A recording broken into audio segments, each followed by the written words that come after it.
Just একবার ভাবো, তোমার ছোট ভাই বা বোন ইউটিউবে একদম বিন্দাস মুডে একটা নতুন অ্যানিমে সার্চ করলো, আর ফার্স্ট সিনেই একটা মেয়ের জামা কাপড় উড়ে যাচ্ছে, ক্যামেরা জুম ইন করা হচ্ছে, কোনো কনটেক্সট ছাড়াই। তুমি কি করবে?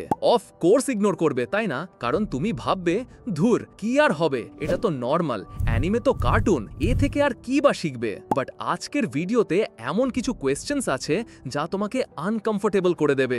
এই ভিডিওটা বানানো জরুরি ছিল, কারণ অ্যানিমের দুনিয়ায় আমরা এমন কিছু জিনিস অ্যাকসেপ্ট করতে শুরু করেছি যা আমাদের করা উচিত নয়। সো এই পুরো ভিডিওটা 7টা পার্টসে ডিভাইডেড। সবগুলো পার্টস শেষ পর্যন্ত দেখো, দুটো পার্ট দেখে জাজ করে বসো না যেন। Part 1, fan service. Fan service কি যদি কেউ না জানো তাহলে বলে দিই, এটা হলো এমন সিনস যা শুধু অডিয়েন্সকে এক্সাইট করার জন্য বানানো হয়, স্টোরির সাথে এর কোনো কানেকশন থাকে না। ফেয়ারি টেলের মতো একটা সলিড অ্যাকশন অ্যানিমেতে এরজা বা লুসির মতো ফিমেল ক্যারেক্টারসদের বারবার আননেসেসারি সেক্সি আউটফিটসে দেখানো হয়েছে। এখন তুমিই বলো, এমন অ্যাকশন অ্যানিমেতে এমন আউটফিটসের কোনো প্রয়োজন ছিল? ফুড ওয়ার্সের মতো অ্যানিমেতে যখনই কেউ টেস্টি খাবার খেত তখনই ক্যারেক্টারসরা ইমাজিনেশনে নিজেদের জামা কাপড় খুলে ফেলতো। মানে খাবার খাওয়ার সাথে জামা খোলার লজিকটা কি ভাই? আর হাই স্কুল ডিএক্সডির মতো অ্যানিমে, ওহ সরি, এটাকে অ্যানিমে না বলে সফট পর্ন বলা যেতে পারে। এটা তো এমন একটা শো যেখানে প্রত্যেক 2 মিনিটে ব্রেস্ট বাউন্স, প্যান্টি শটস বা সাজেস্টিভ অ্যান্ড লাস্টফুল ডায়লগস থাকতো। এই সব দেখতে দেখতে আমাদের কাছে এটা নর্মাল মনে হতে শুরু করে, তাই না? বাট একটা কথা বলো, একজন ফিমেল ক্যারেক্টার কি তখনই পপুলার হবে যখন তার বডিকে সেক্সুয়ালাইজ করা হবে?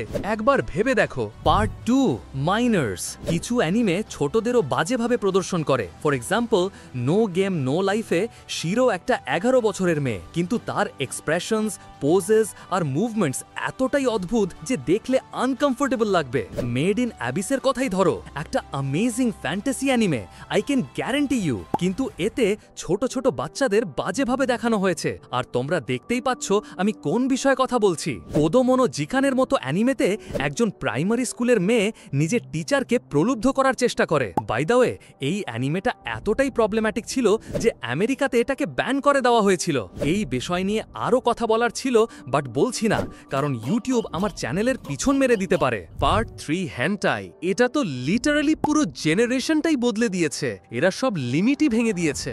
সফট অ্যাডাল্ট কন্টেন্ট বলতে বলতে এরা লিটারালি পুরো পর্ন কন্টেন্ট বানিয়ে ফেলেছে। এক্সট্রিম এক্সপ্লিসিট সিনস আর ডিস্টার্বিং সব জিনিস এখানে খোলাখুলি দেখানো হয়। ফর এক্সাম্পল, এলফেন লিডের মতো অ্যানিমে, একটা ডার্ক স্টোরি যেখানে ক্যারেক্টারসদের নগ্ন দেখানো হয়েছে। রিডো অফ হিলারের কথা তো সবাই জানো, খুবই পপুলার। এখানে রিভেঞ্জের নামে যৌন নির্যাতন দেখানো হয়েছে। আর শকিং ব্যাপার হলো, অনেকেই এটাকে জাস্টিফাইও করছিল। বাই দ্য ওয়ে, অ্যানিমে মানে তো ইমোশনস, অ্যাডভেঞ্চার আর ফ্রেন্ডশিপ, কিন্তু যখন কন্টেন্ট বেসিক মোরালিটিকেই ক্রস করে ফেলে তখন আমরা আসলে দেখছিটা কি? ইয়াওই বা ইউরি। এবার কথা বলা যাক আমাদের 4th পার্ট নিয়ে, যা হলো ইয়াওই বা ইউরির রিপ্রেজেন্টেশন। নাকি এটা শুধুমাত্র ফ্যান্টাসি? তাহলে আমি বলি এটা কি। আজকাল অনেক অ্যানিমেতে আমরা দেখি ইয়াওই আর ইউরি রিলেশনশিপ অনেক দেখানো হচ্ছে। ইয়াওই মানে বয়েজ অ্যান্ড বয়েজ লাভ, আর ইউরি মানে গার্লস অ্যান্ড গার্লস লাভ। বাইরে থেকে দেখলে মনে হয় ওয়াও, এলজিবিটিকিউ কমিউনিটিকে স্পেস দেওয়া হচ্ছে, which is a good thing. কিন্তু আসল প্রবলেমটা তখন শুরু হয় যখন এই রিপ্রেজেন্টেশনটা শুধু দেখানোর জন্য হয়, বোঝার জন্য নয়। রিপ্রেজেন্টেশন মানে হলো কোনো কমিউনিটি বা আইডেন্টিটিকে রিয়েল, রেসপেক্টফুল আর সেন্সিটিভ ভাবে দেখানো। কিন্তু অনেক ক্রিয়েটার্স এই টপিকটাকে একটা ফেটিশ বানিয়ে ফেলে। ফেটিশ মানে হলো কোনো জিনিস বা রিলেশনশিপকে শুধু নিজের ফ্যান্টাসি পূরণ করার জন্য সেক্সুয়ালি বা অ্যাট্রাকটিভলি দেখা, তাদের আসল স্ট্রাগল, ইমোশন বা ট্রুথটাকে না বুঝে। ফর এক্সাম্পল, সাইট্রাস একটা ইউরি অ্যানিমে। দুটো স্টেপ সিস্টার্সের মধ্যে একটা ফোর্সফুল আর আনকমফোর্টেবল রিলেশনশিপ দেখানো হয়েছিল। ওদের রিলেশনটা ভালোবাসার চেয়ে বেশি শক ভ্যালিউ আর অ্যাট্রাকশনের জন্য লেখা হয়েছিল আই গেস। এতে কনসেন্টেরও ঘাটতি ছিল, যা রিয়েল লাইফে এলজিবিটিকিউ রিলেশনশিপগুলোর রেসপেক্টকে হার্ট করে। ইউরি অন আইস একটা পজিটিভ এক্সাম্পল ছিল। গে কাপলদেরকে খুব গ্রেসফুলি দেখানো হয়েছে, কিন্তু স্টিল কিছু সিনে আননেসেসারি রোম্যান্সকে ওভার হাইপড করা হয়েছিল, শুধু অডিয়েন্সকে এঙ্গেজ রাখার জন্য। মার্কেটিংয়ের সময়ও এটাকে একটা অ্যাট্রাকটিভ গে ফ্যান্টাসি বানিয়ে সেল করা হয়েছিল, একটা জেনুইন লাভ স্টোরি হিসাবে নয়। গিভেন 2019 একটা মাচ বেটার এক্সাম্পল। এতে লাভ স্টোরি আর ট্রমা দুটোই রিয়েল মনে হয়। তুমি আসল ইমোশনস এক্সপ্লোর করবে, শুধু ফিজিক্যাল অ্যাট্রাকশন নয়। কিন্তু ইন্ডাস্ট্রি এটাকেও বয়েজ লাভ ফ্যানবেসের জন্য বেশি পুশ করেছে, এলজিবিটিকিউ অ্যাওয়ারনেসের জন্য নয়। সো আসল কোয়েশ্চেনটা হচ্ছে, আমরা কি এই রিলেশনশিপগুলোকে সাপোর্ট করি কারণ আমরা রিপ্রেজেন্টেশন চাই, নাকি আমরা কিছু ডিফারেন্ট আর হট দেখতে চাই? দেখো ভাই, আমি একজন মুসলিম ছেলে, আমি শাহবাগীদের সাপোর্ট কোনোভাবেই করতে পারবো না। আর এলজিবিটিকিউ ইটস হারাম bro. Part 5, the culture clash. এবার আসি আমাদের 5th পার্টে, জাপান বনাম বাংলাদেশ সংস্কৃতির। জাপানে ইচ্ছি বা ফ্যান সার্ভিস একদম নর্মাল, মাঙ্গা শপে এই ধরনের কন্টেন্ট খোলাখুলি সেল হয়। কিন্তু বাংলাদেশে সিনটা পুরো অপোজিট, এত বেশি সেন্সরশিপ ভাই, সব কিছুর ওপর সেন্সরশিপ। কিন্তু মজার ব্যাপার হলো ওটিটি প্ল্যাটফর্মসে সব কিছু আনসেন্সার্ড চলছে, সব অ্যানিমে অ্যাভেলেবল। সো প্রবলেমটা হলো, আমার বাংলাদেশের দর্শকরা, স্পেশালি ইয়াং জেনারেশন, কোনো গাইডেন্স ছাড়াই এত অ্যাডাল্ট আর টুইস্টেড কন্টেন্ট দেখছে। আর তারপর তারা রিয়েল লাইফেও সেম এক্সপেকটেশন নিয়ে চলে আসে, যা খুবই dangerous.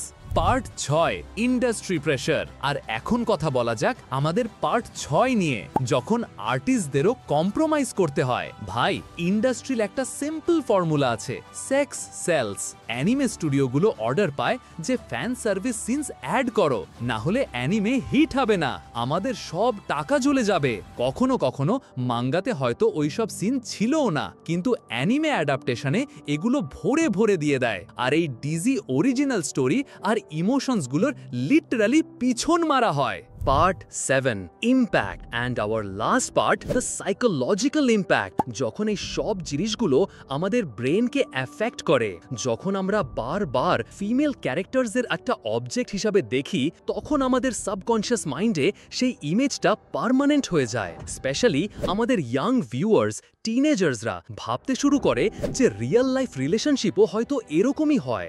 Body image issues, unrealistic expectations আর কনসেন্টকে ডিসরেসপেক্ট করা, মাই ব্রাদার, সব কিছু এখান থেকেই স্টার্ট হয়। ভাবো তো, যদি একটা জেনারেশন এই সব দেখে বড় হতে থাকে, তাহলে কালকে কি হবে? অ্যানিমে শুধু একটা মিডিয়াম নয় ভাই, আর ভালো করে দেখলে এটা একটা feeling.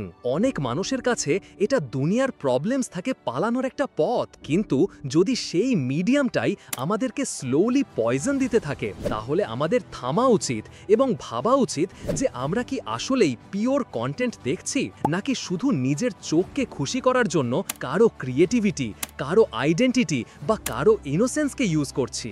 It's time to open your eyes guys, কারণ আমরা যদি চুপ থাকি তাহলে এই প্রবলেম কখনো থামবে না। ওকে, যদি কোনো অ্যানিমে তোমাকে কখনো আনকমফোর্টেবল ফিল করিয়ে থাকে, কমেন্ট করো ইয়ার, কারণ তুমি একা নও। আর যদি মনে হয় এই ভিডিওটা আরও মানুষের দেখা উচিত, তাহলে শেয়ার করে দিও। আর নিজের রিভিউ প্লিজ কমেন্ট করো। অ্যানিমে আমাদের অনেক কিছু শেখায়, তাই ভাই, রেসপেক্ট, রিয়ালিটি আর রেসপন্সিবিলিটি, এই সব কিছুও শেখানো উচিত। অ্যানিমে খুব ভালো একটা জিনিস যদি তুমি মন দিয়ে দেখো। আর গাইজ, লাইক এমটা বলে দিই, 69 লাইকস, সো পূরণ করে দিও। আনটিল দেন, দেখা হবে পরের ভিডিওতে। ততক্ষণ stay safe and stay tuned. আর হ্যাঁ, সাবস্ক্রাইব করতে ভুলো না। Tata. Whatever, please I want to reach 1 million likes, so please sarapakara